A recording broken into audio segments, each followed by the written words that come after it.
ಎಂದು ನಾಯಿಗೆ ಬಣ್ಣ ಬಳಿದು ಪ್ರವಾಸಿಗರಿಗೆ ಮೋಸ.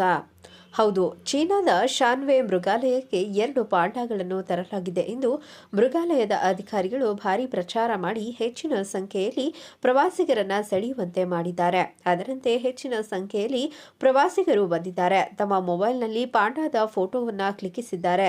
ಆದರೆ ಅಲ್ಲೊಬ್ಬ ಪ್ರವಾಸಿಗ ಅಲ್ಲಿರುವ ಪಾಂಡಾದ ಹಾವಭಾವದಲ್ಲಿ ಏನೋ ವ್ಯತ್ಯಾಸ ಕಾಣತೊಡಗಿದೆ. ಪಾಂಡಾದ ವರ್ತನೆ ನೋಡಿದರೆ ನಾಯಿಗಳು ಮಾಡುವ ವರ್ತನೆಯಂತೆ ಇದೆ.